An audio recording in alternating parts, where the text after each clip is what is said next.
right. In preparation for the dimensioning module, one of the exercises that you're going to add dimensions to is the half section assignment from Module 6. Okay. I've received a couple of emails from your classmates, and the grades for the half section were not the best. This was one of the drawings that I did not do an example of, in the hopes that you would look at the textbook and the presentation and kind of work it out yourself.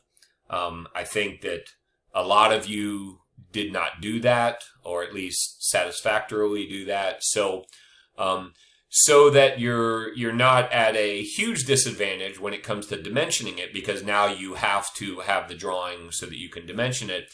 I'm going to go ahead and run through the process of creating this. Okay. Now, you don't have to watch this. If you want to have a go on your own, then, then good for you. I think that would be the best, but this way I think it will help the most of you, because I think a lot of you did not do so well on this. Okay. So let's get started with this drawing. I'm going to start this from scratch, by the way.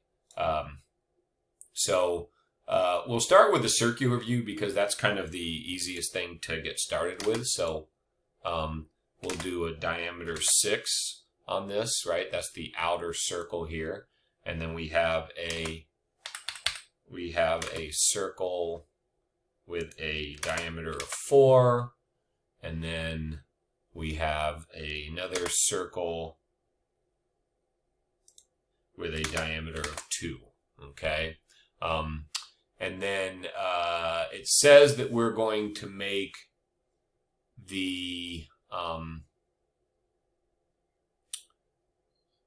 half section, and I'm just to stay with the diagram. This is not, completely required, because you can kind of move the half section around, but I'm going to make the half section view on the left-hand side of this. So this would be my front view, if you want to call it that. And then my half section view would be on my left side over here. And that's going to kind of conform to how it's shown, how the figure is, if I move this over here. So you can see this cutout, which is just helping us see what's inside, is kind of oriented like that. Okay, so you'll see when I make this. All right, so now we have, okay, so that's kind of the basic outline there. There's also, I could also go ahead and put in here a diameter of 1.127 for the hole. And now we can go ahead and get started on the section view, or, what. So I'm going to project the top over here and come down slightly and just kind of extend this over here. Boom. And then come across, and the total thickness is 2. So we'll go 2, and then we'll come up like this, and then we can trim that. All right, and there we go. And because, again, I'm going to base it on the actual figure in the assignment sheet and in the book, I'm going to make the half section on the upper half of the left side view over here.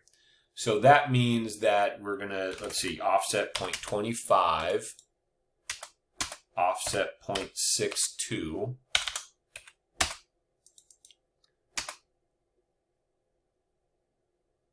offset 0.25, and offset 0.62.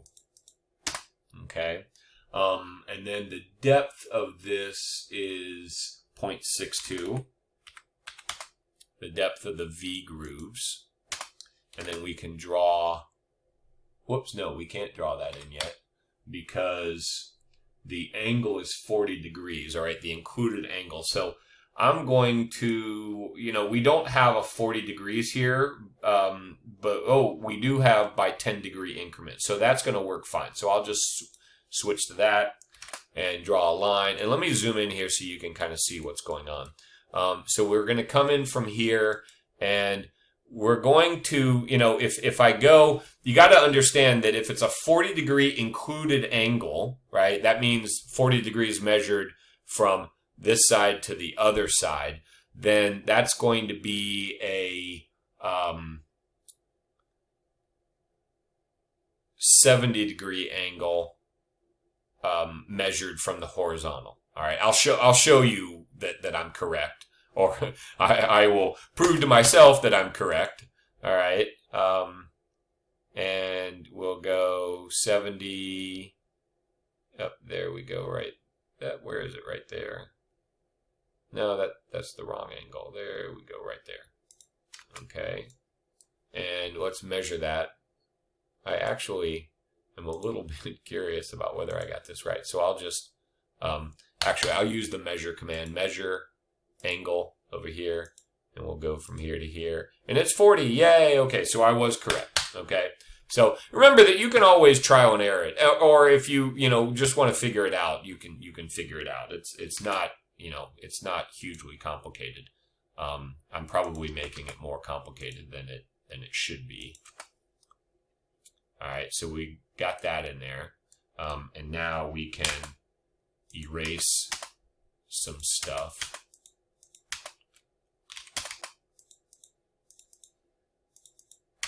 And we got our grooves in there. This angle is also going to be 70 degrees, so it's parallel to that. So I'll just go down. I don't know how far this is going to go, so I'll just go down some distance, and I'll do the same thing over here. And then this is going to project over here. There we go. And then we can scoop that out. And then we need to have a line. We need to have a line basically going through the midpoint of this. So I'll use object snap mid and drop a line down here. And then the thickness of that that web is half of 0.38, right? So remember the trick I showed you before. We'll go to offset. And then I want to do half of 0.38. So I'll do apostrophe cal 0.38 divided by 2. And, you can probably do that on your own. Again, I'm just kind of reminding you of some tricks that may help you. All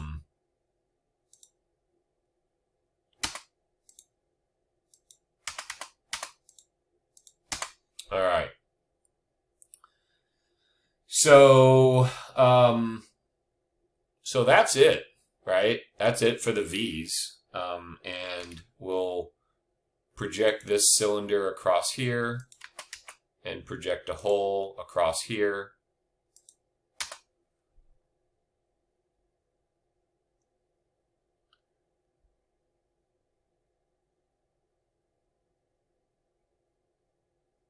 All right, and let's trim this out.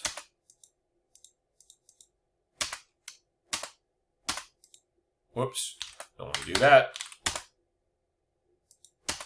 Trim the wrong thing. All right, and with a lot of these drawings, I'll be honest with you, you end up kind of trimming until it looks right. When you first see it, you're kind of confused. Your brain will be a little confused. And you just kind of walk through it and trim out the things that you, or erase the things that shouldn't be there. And then lo and behold, it starts to look like the finished product. And there we go. All right, that's the finished product right there. I need to drop a line down here. And then I need to drop a line down here. And I think that's about it. Okay, now, for the bottom half, we're still going to see the V, even though the interior detail is not going to be visible. So I'm going to use the mirror command. So we go to mirror, and I'm just going to pick these lines, 1, 2, 3, 4, 5, 6. And then I'm going to mirror it through the center horizontally. Okay. And then I can trim this out. And I don't think I need this anymore. And let's get a center line through here because the center line always will help. I'll just draw this out so I can see that that's the center line.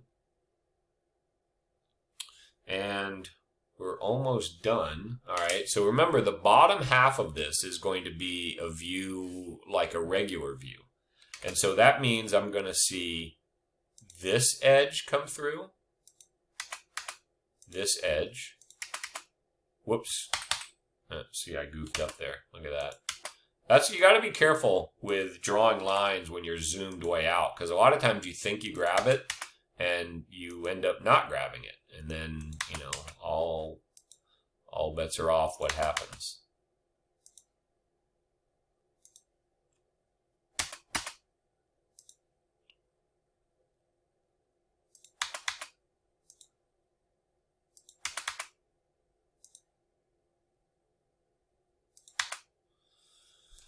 All right, so there we go.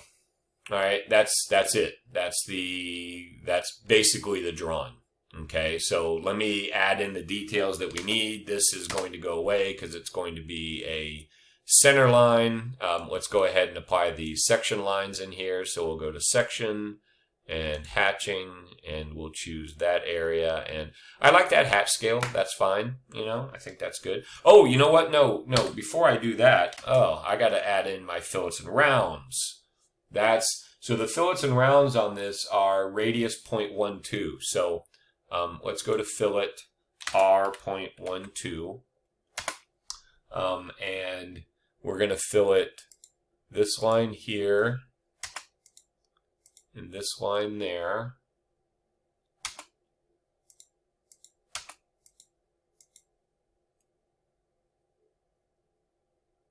And it looks like this line, now that's probably going to trim it off. Yeah, it does.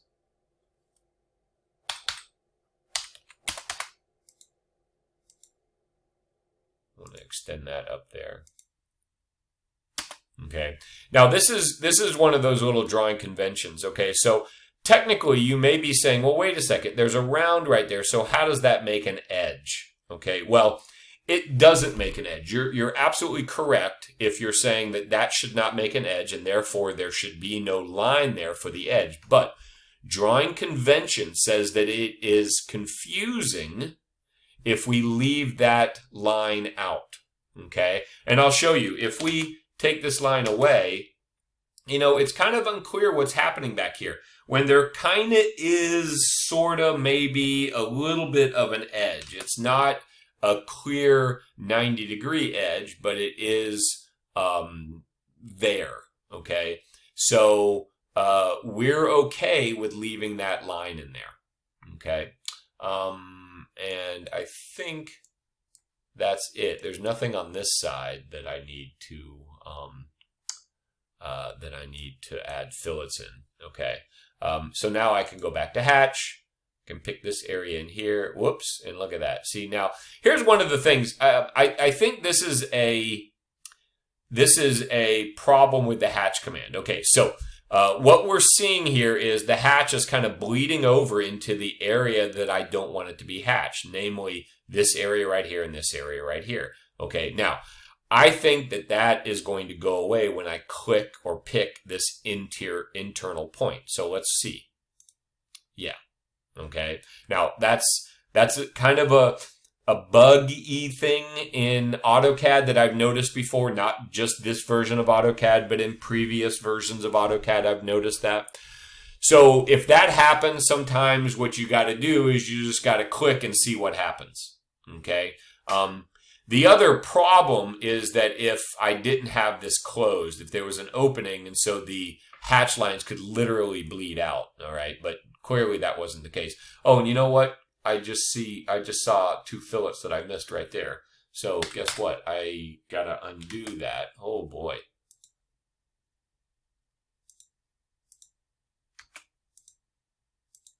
Okay. So let's try this again. This is the third time's the charm, right? There we go. And we close that. All right. And so far so good. All right. So now, we need to get some hidden lines in here. So, we'll get some hidden lines in here. If you're wondering what the heck that is, well, that's, whoops, that is for the circle, because there's a hidden line for the circle, right? That's going to correspond to the inside edge of the V groove. I got that in there. I got that in there. There should be no other hidden lines in this drawing.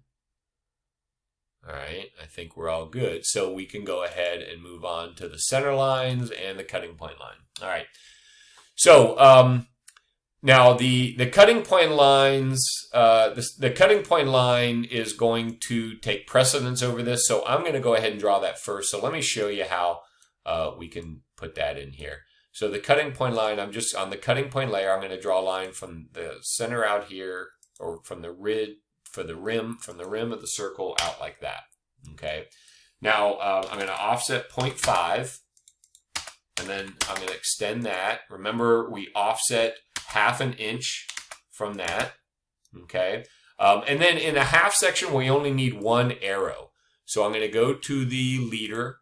I'm going to pick a point over here. I'm going to draw it some distance. I'm going to hit escape, and then I'm going to explode this. And there we go. I'm going to scale it here 2 times, and then I'm going to, let's offset 0.5 again from here so that we know where the arrow tip is going to be, and then we can move the arrow tip from there to there. All right. That's definitely one of those things that the more practice you get with it, the easier it is, you know, and that's kind of why I like to put them on video, because that way you can kind of walk through it.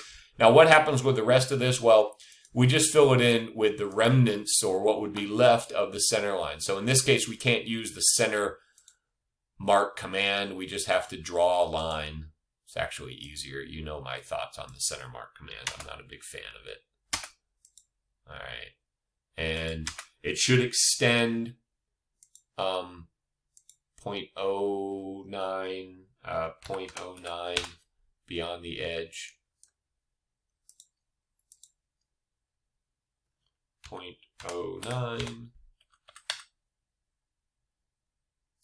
All right, and then over here, we're gonna this we can do a center line, and I'm gonna pick.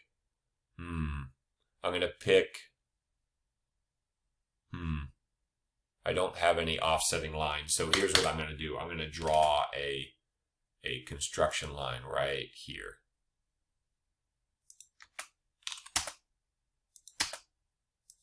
All right, and that's going to give me my pair of offset lines, pair of parallel lines. So I'm going to put a center line between here and here. That's perfect. And then I'm going to erase that. All right. So that's pretty much the drawing completed now. Okay. Let me just say a couple more things before I finish up with this. Should we or could we put hidden lines in here? The answer is yes. Remember, in the presentation and in the book, it says that hidden lines are to be omitted unless there's a very specific reason. Hidden lines are omitted in the section view. Well, this is the sectioned half. So hidden lines cannot go here, but down here, there could be hidden lines. So what could you do? Well, we could add in basically all the lines here. Down here, we could mirror it and then turn them to the hidden line layer. I would contend that that is just going to make this a mess. All right. And so I think this is one of those cases where it's clear that we don't need hidden lines down here. Okay. So that's the drawing done. We have a front view and the left side half section view. All right. If we put this on a B-size sheet and zoom in, what scale is this going to be in? Is this going to be 1:1? Ooh, yeah, 1:1 ain't going to fit. So I think we got to go 1:2. Well, it's really our only choice, 1:2. which means that for dimensioning, okay, we're probably going to want to space these views out because the dimension numbers are going to be relatively big compared to this. So I would move this a little bit further away because we're going to need some room. Maintain the orthographic alignment. Don't move it out of orthographic alignment. Okay. So that's it. Let me go back to model space and you'll see, I'll show you that. Okay. So that's it. I hope that helps. Email me if you have any questions. I'll be doing some more sample drawings or example drawings with dimensioning. That's the next big thing tomorrow. Okay. So, get all these drawings fixed and drawn, so that you're ready to dimension, starting tomorrow. All right. Have a good night. Bye.